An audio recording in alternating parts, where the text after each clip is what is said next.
it's a lightsaber. Welcome back to IGN Live at Comic-Con. This Christmas, the Star Wars Cinematic Skywalker Saga is finally reaching the end of its life. But with theme parks, TV shows, video games, and more, it's important to remember the iconic Luke Skywalker quote, "No one's ever really gone." Here to discuss the future of Star Wars is Max, Jackie, Sid, and Joshua. Hey, you scruffy-looking nerf herders.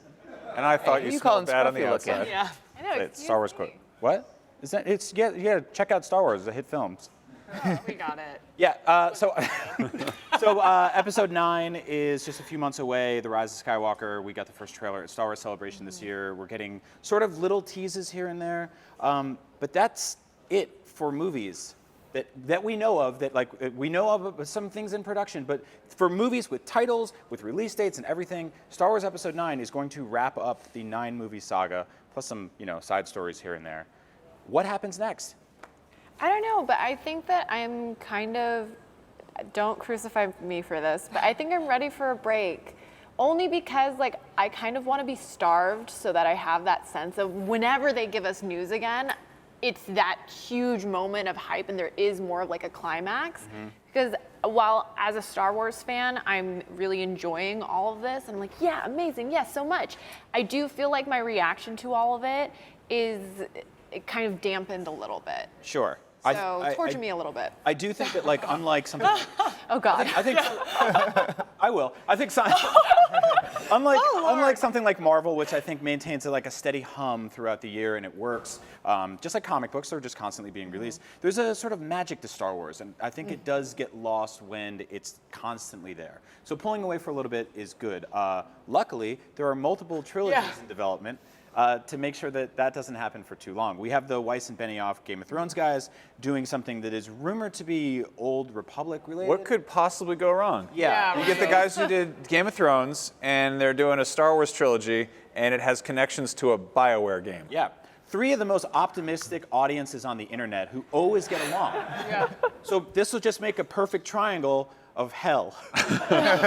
No, this is gonna be great. I think this is cool because this gives the writers and creators an opportunity to drop into a new timeline that isn't completely oversaturated. Right now, if you want to write a story about any Star Wars character, you have to pinpoint where in the universe they are. It's probably Tatooine, and exactly what they're doing. They're probably fighting their dad. And so you don't really know what's going to happen there. It's just too cramped. But you go hundreds of years before all that to the Old Republic era, and things get weird again. Yeah, what is so exciting about the Old Republic era is it is an era where there are tons of Jedi and Sith that are active, and the universe looks a lot differently now, where Jedi are like something you've heard of. They're myth, they're outcasts, and there are only a couple of Sith hanging around. But this is before like the rule of 2. So we talk about Benioff and Weiss, Game of Thrones, where there's like houses and factions and stuff. What if we had like different like factions of Force users? Maybe they add new ones on top of Jedi and Sith. Maybe there's like gray Jedi or something else altogether, and then we see those like warring Force houses like in a whole new movie series. I think that'd be great. That'd be awesome. That. What if they throw everything we think we know about the Old Republic out the window?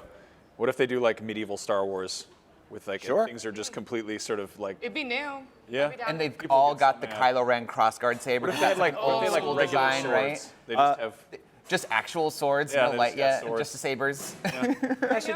cars. Just watch Game of Thrones. That's Yeah, right. There's also the Rian Johnson movies. They haven't been officially canceled or anything yet. That might be another trilogy-shaped thing. We're not sure exactly. I will maintain, and I'm going to get crucified for this, that The Last Jedi is good. And the reason you don't like it is because it takes things from characters you love and makes them do things you don't love. And so if you have him do a Star Wars movie that doesn't associate with Luke or Leia, and she doesn't fly, and Luke doesn't drink the milk, then I think everything's going to go well.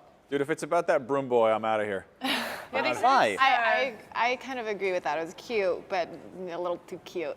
Yeah, I think that what initially appealed to me about Star Wars is that it is so like alien. It is so distant, and you're in there. You're like, where? When am I? What is this? And it's become so sort of like familiar, and everything's close together, and everyone knows each other. They like Chewbacca and Yoda went to college together. Like it's just it all becomes so convenient. And so there's probably going to be some like connective tissue between whatever Benioff and Weiss and Rian Johnson are doing with sort of the main canon. But it would be so cool to see not a reboot per se, but just like here's a new story on the other end of this galaxy. Totally. I would love to see a movie on Obi-Wan Kenobi, and I know that that's always been rumored. Darth Maul, we saw a little bit of that in Solo, and I'm just like, why don't we do that? We love these epic characters and want to learn more. And The Mandalorian, they're like, Boba Fett's awesome. We're diving deep into that. So it's like, I kind of want to see more of that. That was an A+ transition because Star Wars is coming to your TV, and that will be the best place to get live action adaptations of stories we're looking for. Because I think the sort of spin-off movies are going to take a break for a while,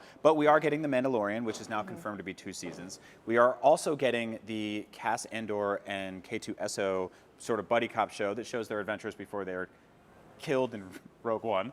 And then there's some rumors of some other stuff, possibly an Obi-Wan show. So is this enough to get you guys to jump onto Disney Plus? Only if Ewan McGregor is somehow Obi-Wan Kenobi. I'm down. If with that. that doesn't happen, I will freak out. 100%. We will post a video of me just like destroying things because like I am so wildly passionate about this man being Obi-Wan Kenobi that if that does not happen, I will explode. That's insane. But that's, I mean, he's clearly not above doing TV stuff because of like Fargo. Yeah.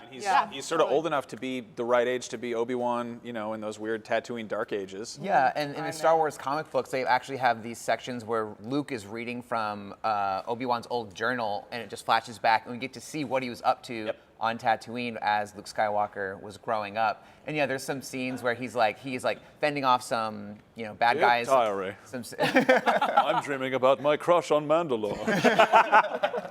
But anyway, and then you see like young Luke Skywalker. He's like protecting him like from afar, making sure he stays out of trouble and stuff. He's sort of like an old gunslinger at a Western who's like he's retired and just wants to like live in He's like peace. Boo Radley. He's this weirdo who lives out and he's just like, let me watch over this small boy here. Yeah. Not where I was going, but okay. Into it. And also in the meantime, we're getting a proper final season of the Clone Wars, and of course the theme park, which I'd love to talk more about because Sydney went there and ate a Ronto wrap, even though it has pork. And I don't eat pork. She ate it because it's good and it's Star Wars. It was by accident. What's your review of the Ronto wrap out of 10? If you don't eat pork, maybe close your eyes and pretend this isn't pork because it's pretty good. Great Star Wars quote. Well, thank you to my guests, and may the Force be with you. Never tell me the odds. I find your lack of faith disturbing, and I thought they smelled bad on the outside. Those are Star Wars quotes. I love Star Wars. They have space wizards and robots and sword fights and a magical talking frogman and a big bear with a crossbow and also small tree bears who kill people and then they play drums on the skulls of the dead. And Luke drank the blue milk in his kitchen and everyone was like, I love this. And then he got the old and he drank green milk from the sea cow and everyone was like, I hate this. This doesn't count. And everybody else is like everybody else's dad or sister or son or uncle. Sometimes they kiss, but they shouldn't. And it's weird, but it's mostly just really great, you guys. Star Wars. They're making more Star Wars. I love Star Wars. Yeah. IGN Live will be right back.